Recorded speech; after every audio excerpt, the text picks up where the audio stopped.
अस्सलाम वालेकुम। कैसे हैं आप लोग? आज आपका मैं फिजियोलॉजी का नेक्स्ट लेक्चर करने लगी हूँ। पहले हम लोग ने मेम्ब्रेन ट्रांसपोर्ट भी पढ़ लिया है और मेम्ब्रेन पोटेंशियल पढ़ लिया था हमने।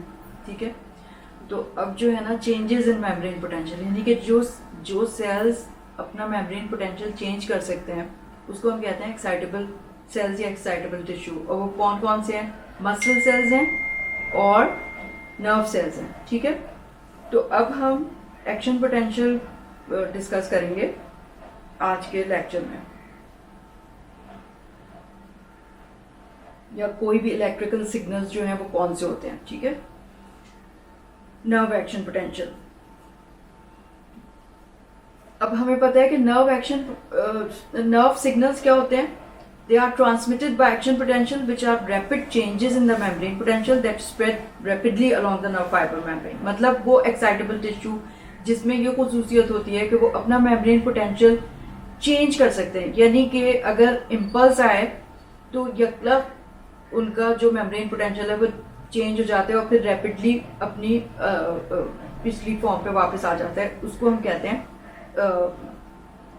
action potential। ठीक है, each action potential begins with a sudden change from the normal resting negative membrane potential to a positive potential and then ends with an almost equally rapid change back to the negative potential। यानी कि negative potential जो resting membrane potential होता है उसमें जब nerve impulse आया तो वो एकदम से उसको चेंज कर देता है नेगेटिव से पॉजिटिव की तरफ, और फिर वो जो चेंज होता है for a fraction of a second वो वापस जो है अपनी नॉर्मल वैल्यू पे, यानी कि मेम्ब्रेन जो रेस्टिंग मेम्ब्रेन पोटेंशियल था उसी पे वापस आ जाता है। यानी नेगेटिव से पॉजिटिव होता है, पॉजिटिव से दोबारा नेगेटिव आ जाता है। इसको हम कहते हैं action potential. Two basic forms होती हैं इलेक्ट्रिकल सिग्नल्स की। पहले हम वो देख लेते हैं एक्शन पोटेंशियल समझने से पहले। ठीक है, तो ये क्या फॉर्म्स हैं इलेक्ट्रिकल सिग्नल्स की? एक को हम कहते हैं ग्रेडेड पोटेंशियल और दूसरे को हम कहते हैं एक्शन पोटेंशियल। तो पहले हम देख लेते हैं कि ग्रेडेड पोटेंशियल क्या होता है। Localised change in the membrane potential occurs at a specific site on a plasma membrane. It is confined to a small region of plasma membrane. Magnitude depends on the strength of the trigger event.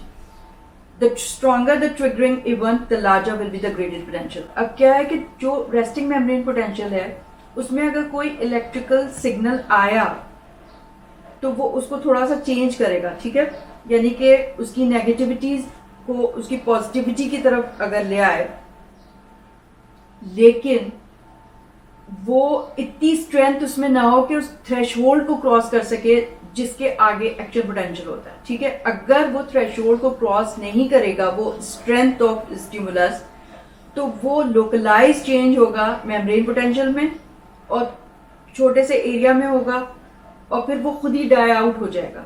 ठीक है, तो उसको हम कहते हैं graded potential. लेकिन अगर graded potential जो एक साइड पे चेंज हुआ था रेस्टिंग मेम्ब्रेन पोटेंशियल, अगर वो ग्रेडेड पोटेंशियल की स्टिमुलस या स्ट्रेंथ इतनी ज्यादा हो कि वो थ्रेशोल्ड को क्रॉस कर जाए तो वो डाई आउट नहीं होगा। ठीक है, थ्रेशोल्ड को क्रॉस कर गया तो एक्शन पोटेंशियल हो जाएगा, यानी कि sudden change in the resting membrane potential from the negativity to the positivity and then it comes back to the negative value, तो उसको हम कहेंगे एक्शन पोटेंशियल। तो ग्रेडेड पोटेंशियल क्या होगा?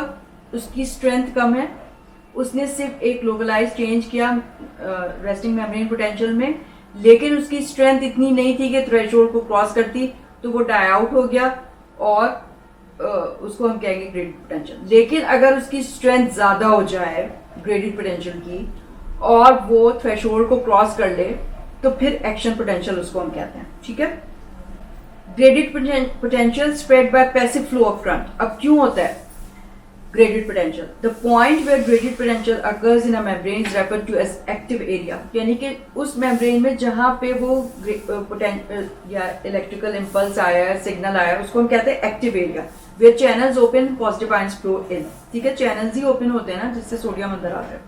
The remaining area of the membrane is still negative, will be inactive area. तो एक छोटे से एरिया में पॉजिटिव एरिया है जहाँ पे वो हो रहा है चेंज और चैनल खुल रहे हैं, और जो रिमेनिंग एरिया वो इनएक्टिव एरिया है। As the positive electrical change charges move inside, they have a tendency to flow passively to the negative charges in the adjacent region.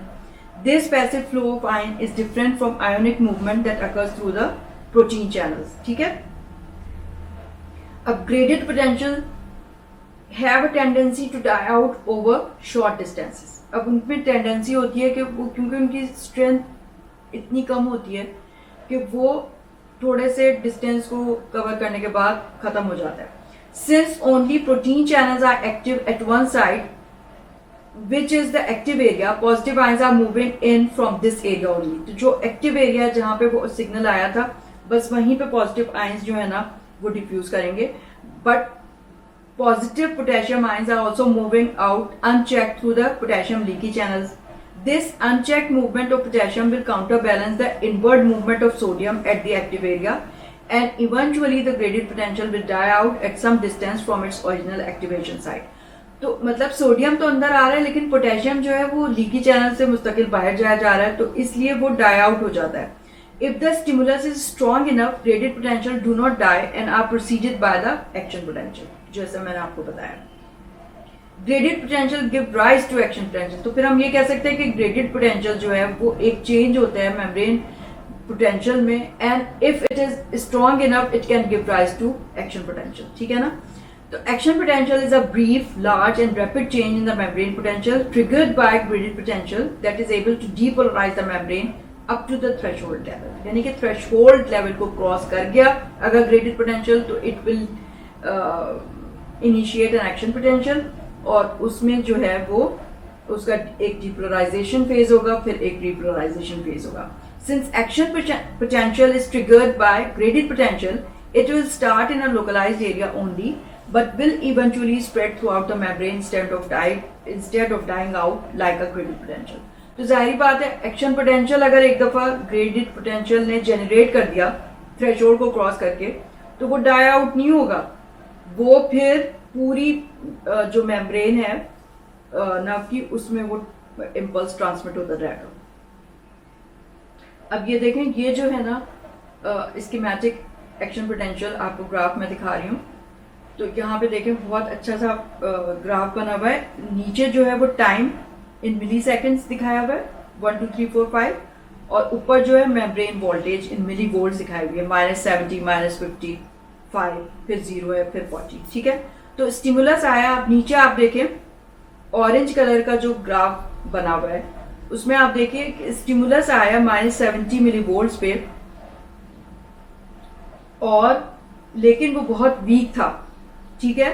Week stimulus था तो उसने थ्रेशोल्ड कहाँ पे है -55 पे, तो वो उस थ्रेशोल्ड तक नहीं पहुंचा, तो उसको हम कहेंगे ग्रेडेड पोटेंशियल। उसमें थोड़ा सा चेंज आया, सोडियम अंदर गया लेकिन लीकी चैनल से पोटेशियम मुस्तकिल बाहर आता रहा, तो वो डाई आउट हो गया, फेल्ड इनिशिएशन हो गई है। ठीक है? अब इसके ऊपर जो ब्लू कलर की लाइन है वो थ्रेशोल्ड लेवल था। तो आप देख लें येलो कलर का जो दिखाया हुआ है मतलब जो स्ट्रेट लाइन है वो तो रेस्टिंग मेम्ब्रेन पोटेंशियल है, लेकिन उसके ऊपर जो दो लकीरें बनी हुई हैं वो फेल्ड इनिशिएशन, वो ग्रेडेड पोटेंशियल हो गया। यानी कि ग्रेडेड पोटेंशियल जिसका स्टिमुलस बहुत वीक था तो उसने थ्रेशोल्ड को क्रॉस नहीं किया, उसको हम ग्रेडेड पोटेंशियल कहेंगे। जो डाई आउट हो गया, ठीक है, उसने कोई ऐसा एब्रप्ट चेंज नहीं किया। ठीक है, डाई आउट हो गया वो। और जहां पे वो शुरू हुआ था वो एक्टिव एरिया है, और फिर जहां पे वो नहीं पहुंचा है यानी कि बाकी मेम्ब्रेन में, तो उसको इनएक्टिव एरिया कहते हैं। अब जो ब्लू कलर की लाइन है थ्रेशोल्ड की -55 मिलीवोल्ट्स, अगर ये ग्रेडेड पोटेंशियल उतना ज्यादा हो जाए तो it will give rise to a sudden spike, rising phase, peak and then falling phase. It is known as action potential. ठीक है? तो rising phase जो है depolarization होती है, फिर peak आती है उसकी, और फिर फौरन उसका repolarization यानी कि resting phase आ जाता है। और अगर resting phase resting potential पे आ जाए तो वो जो है depolarization और repolarization होगी। लेकिन अगर -70 से भी ज्यादा नीचे आ गया वो और नेगेटिव हो गया, तो उसको हम कहते हैं हाइपरपोलराइजेशन। ठीक है? तो ये एक्शन पोटेंशियल होता है। जो डीपोलराइजेशन है, अब हम देख लेते हैं कि उसके क्या क्या इवेंट्स होते हैं. Events during action potential. Steps during action potential क्या है? Number 1, opening of voltage gated sodium channel. ठीक है, यहाँ पे ये देखें, जो स्टिमुलस आया था, जो राइजिंग फेज है, वहां पे क्या होगा कि उस स्टिमुलस से voltage gated sodium channels open हो जाएंगे, सोडियम अंदर जाने लगेगा, तो हमारे पास डीपोलराइजेशन यानी कि राइजिंग फेज आ जाएगा. ठीक है, फिर उसके बाद क्या होगा? नेक्स्ट स्टेप, ये वाले सोडियम चैनल्स वोल्टेज गेटेड बंद होंगे पहले. ठीक है, पीक तक बंद हो गए. फिर क्या होगा? दूसरा स्टेप हुआ closing of voltage gated sodium channel proteins. फिर क्या होगा? Opening of potassium gated channels and closing of potassium gated channels. अब यहाँ पे दोबारा देखें, अब जो फॉलिंग फेज है यानी कि रीपोलराइजेशन का फेज है, उसमें क्या हुआ कि सोडियम चैनल्स क्लोज हो गए और पोटेशियम चैनल्स ओपन हो गए. पोटेशियम चैनल जब ओपन हुए तो पोटेशियम इफ्लक्स हो गया, पहले सोडियम अंदर गया था, पोटेशियम बाहर आ गया, तो उससे रीपोलराइजेशन हो गई. फिर पोटेशियम चैनल्स जो है क्लोज हो जाएंगे और वापस ये रेस्टिंग मेम्ब्रेन पोटेंशियल पे आ जाएगा. तो ये आपका पूरा एक्शन पोटेंशियल हो गया. इवेंट्स ड्यूरिंग एक्शन पोटेंशियल हमने देख लिया कि पहले सोडियम चैनल ओपन हुए, फिर सोडियम चैनल क्लोज हुए, फिर पोटेशियम चैनल ओपन हुए, फिर पोटेशियम चैनल क्लोज हो गए. अब voltage gated sodium channels. Sodium channels has two gates, an activation gate facing the extracellular fluid and an inactivation gate facing the intracellular fluid. जाहिर बात है कि एक चैनल है ना, तो उसका जो एक्स्ट्रासेलुलर फ्लूइड की तरफ जो पोर्शन है उसको एक्टिवेशन गेट है, और जो इंट्रासेलुलर फ्लूइड की तरफ है वो इनएक्टिवेशन गेट है. The sodium channels can exist in 3 phases depending on these gates. अभी मैं आपको डायग्राम दिखाती हूँ. Closed but capable of opening. Activation gate is closed. Inactivation gate is open. Open और activated हो सकते हैं, या closed or not capable of opening. Activation gate is open. Inactivation gate is closed. At resting membrane potential, the sodium channel is in the closed but capable of opening phase. यानी कि जब resting membrane potential होता है उसमें sodium channel close तो होते हैं लेकिन वो खुल सकते हैं. अब इस डायग्राम में देखिए, इसमें वोल्टेज गेटेड सोडियम चैनल्स, बहुत ही अच्छी सी डायग्राम है. पिंक कलर के सोडियम चैनल्स दिखाए हुए हैं. ठीक है, एक्स्ट्रा सेलुलर फ्लूइड की साइड ऊपर है, वहां पे सोडियम जो है ये लिपिड बाइलेयर है येलो कलर की. इनएक्टिवेशन गेट इंट्रासेलुलर फ्लूइड की साइड पे है. ठीक है, तो यहाँ पे सोडियम जब वो चैनल क्लोज था, एक्टिवेशन गेट देखिए वो क्लोज है. ठीक है, तो सोडियम अंदर नहीं आ सकता. अब ये किस पे था? रेस्टिंग मेम्ब्रेन पोटेंशियल -70 मिलीवोल्ट्स पे. क्या था रेस्टिंग मेम्ब्रेन पोटेंशियल पे? क्लोज था बट कैपेबल ऑफ ओपनिंग.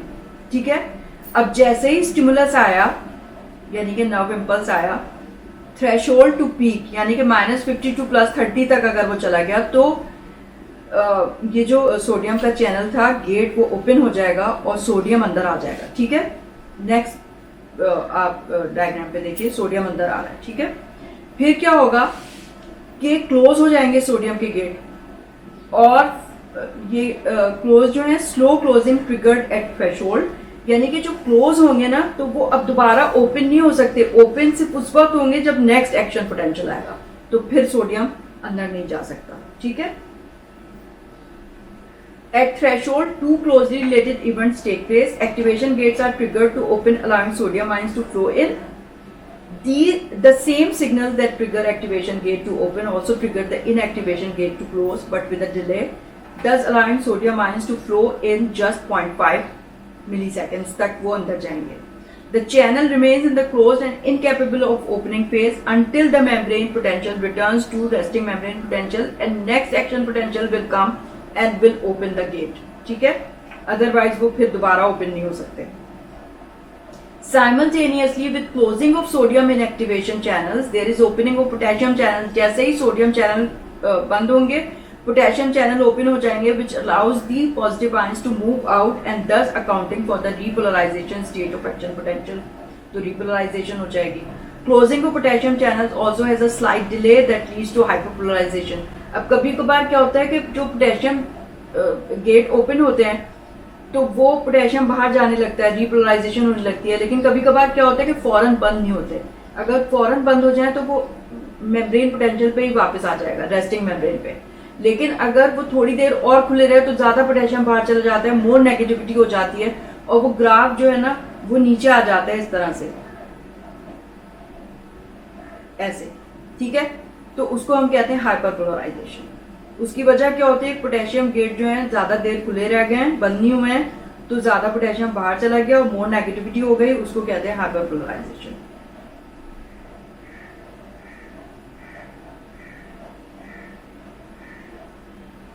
ठीक है। Simultaneously with closing of sodium inactivation channels, there is opening of potassium channel which allows positive ion to move out and thus accounting for the repolarization state of action potential.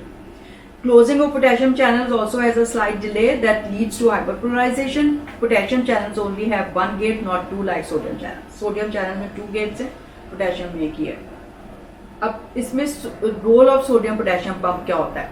Sodium potassium pump gradually restores the concentration difference that has been created by action potential. जाहिर है action potential की वजह से तो concentration difference हो गया ना, sodium अंदर चला गया, पोटेशियम बाहर आ गया, तो सोडियम पोटेशियम पंप जो है वो वापस मेम्ब्रेन पोटेंशियल पे लेके आ जाएगा। कैसे? Pumping 1 extra sodium outside for every potassium 2 potassium that is moved inside. तो सोडियम अंदर गया था ना, तो 3 सोडियम को वो बाहर ले आएगा और 2 सोडियम को अंदर ले जाएगा और 2 सोडियम बाहर ले आएगा, तो उसकी रेस्टिंग मेम्ब्रेन पोटेंशियल पे वो वापस आ जाएगा। तो it depends upon function of sodium potassium pump और एटीपीएस। अब passage of action potential travel from axon hillock to axon terminal, मतलब जनरेट तो एक्सॉन हिलक में होता है ना, जो जहां से एक्सॉन ओरिजिनेट हो रहा है यानी कि सोमा के पास, ठीक है, और फिर वो वहां से और जाता है एक्सॉन टर्मिनल में। A single neuron consist of 3 part, cell body है, न्यूक्लियस एंड ऑर्गेनल्स हैं, डेंड्राइट्स एंड रिसेप्टिव साइट्स है, ठीक है। 4 लैग इन सिंगल न्यूरॉन होते हैं dendrites. Receptor site for binding of chemical messengers also known as the input zone. Axon is the conducting zone, वहीं से जो है नर्व इम्पल्स पास होगा। 1 एक्सॉन इन 1 न्यूरॉन ओनली। जबकि आप वो देखें डेंड्राइट्स कितने 4 लाख तक हो सकते हैं एक न्यूरॉन में सिंगल, जबकि एक्सॉन सिर्फ एक होता है। 1 axon in 1 neuron only. It is an elongated tubular extension that transmits action potential away from the cell body, has collateral side branches. Axon hillock starts point of axon from cell body, that is the trigger zone. Axon terminal is the output zone. ठीक है, ये आप देख लें, ये neuron होता है जो हम पहले पढ़ चुके हैं। तो न्यूरॉन जो है आप देख लें, इनपुट जोन क्या है, जो सेल बॉडी के पास डेंड्राइट्स हैं वो जो है इनपुट जोन है। ट्रिगर जोन क्या है, एक्सॉन हिलॉक है। कंडक्टिंग जोन क्या है, उसका एक्सॉन है। आउटपुट जोन क्या है, उसका टर्मिनल है, ठीक है। Action potential follows all or none principle. अब once an action potential is generated at the axon hillock, no further stimulus is needed to drive action potential along the entire length of axon to axon terminal. मतलब एक दफा अगर action potential आ गया तो वो पूरे में वो ट्रांसमिट हो जाएगा, उसको कोई नेक्स्ट स्टिमुलस की जरूरत नहीं है। Impulse is conducted automatically. Flow of impulse is either by contiguous conduction और saltatory conduction depending on the type of neuron. ये हम सेकंड पार्ट में अभी कर लेते हैं, ठीक है। ओके, अभी हम फर्स्ट पार्ट कंप्लीट किया है, सेकंड पार्ट अभी मैं कराती हूँ आपको।